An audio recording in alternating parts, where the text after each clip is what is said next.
Now, let's take a look at how IVIM is implemented in Dapper. In order to use IVIM from Dapper, all you need to do is import the IVIM model from the IVIM function in the Dapper package. It is within the reconst module. First, let's load the raw data file, the b value, and the b vector file. Once that is done, you can use load nifty, or you can alternatively also use load nifty data, or alternatively you can just use load nifty, which would return an affine along with the data. Then you read the bvals bvex, and you can create a gradient table. An important parameter here is the b0 threshold. The b0 threshold for IVIM is important because you want to know which one is the B0 and which one is a non-B0 diffusion volume, because for IVIM we go for very low B values. So this should always be set to 0. Then we just print out the data shape. It is of this size. As you can see, this is 21 gradient directions, including the B0. This is just an example slice to show how the data looks. Okay, and for the sake of this example, all we're going to do is take out the centered portion to fit the IVIM model.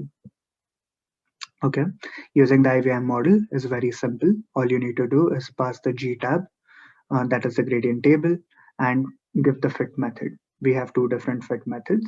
One is the TRR and the other one is the varpro. The bounds are optional, but I have just printed them out over here. So the bounds are set in this fashion, where this is for the S0. So in this TRR stands for the nonlinear least squares fitting, also known as the segmented fitting. It has multiple names. How this basically functions is that you initialize the model with two linear fits, one for the perfusion fraction and the other for the diffusion fraction. And then you use a nonlinear least squares to finally optimize for everything. And the first parameter has bounds 0 to infinity, the second parameter from 0 to 1, and so on. So this is how the bounds are passed to the model, and this is how you fit the data. Okay, it will sometimes generate the warning. The warning is basically saying that it is not like the nonlinear least squares, that is the last step of the TRR method, could not fit the data. So it is just giving you the results that were used as initialization. This x0 is the initialization for the nonlinear least squares optimizer. Okay, then we take the estimated parameters. Here we pick it out for one example voxel. Um, as you can see, the IVIM fit object can return this via model params, and this is going to be a 3D object, like it will have multiple things inside it that we will see in the next cells. Here is a helper function that is written to basically plot the data. This entire example is available on the DIPI website, so under tutorials, so you can always go ahead and look at it. Then this is the S0 predicted. It is very similar to the actual S0 volume. Then this is the perfusion map, the perfusion fraction. This is the perfusion map, the D star, and this is the D. As you can see, the segmented fit is kind of noisy as expected. And you can see, like, since it's a convex combination, you can see things that are opposite, like in the sense that here it is overfitting. Um, you can see that this was classified, like there's a lot of misclassification rate, essentially. Then next, we fit the data with the varpro method. This is the one which I explained in the previous presentation. Same way, it is very easy to use it. You can also play around with the bounds. Just remember that this takes 3 bounds as input. Here we don't optimize for S0. So, for example, here in the TRR method, we had one that goes from 0 to infinity, but for varpro we don't need that. All of them have been set to 0 to 1, and that's how we're using them.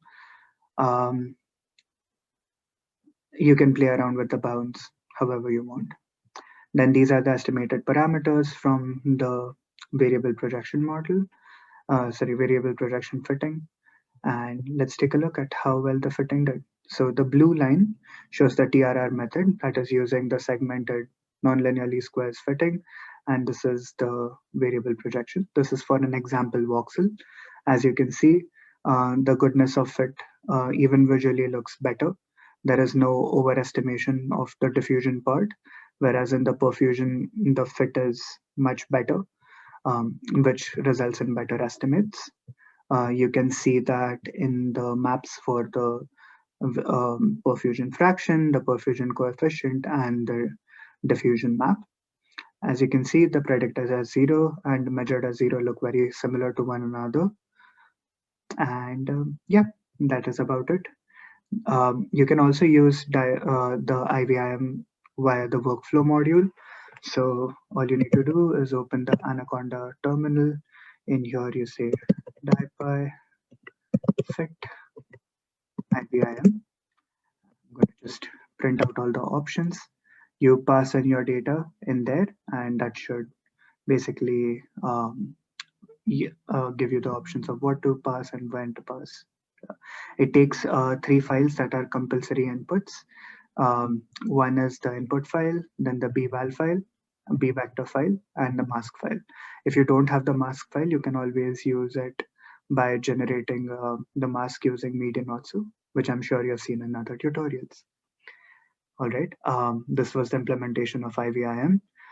If you have any questions, do reach out to me. And this example, as I mentioned before, is available on the DiPy website. Enjoy the rest of the day. Thank you.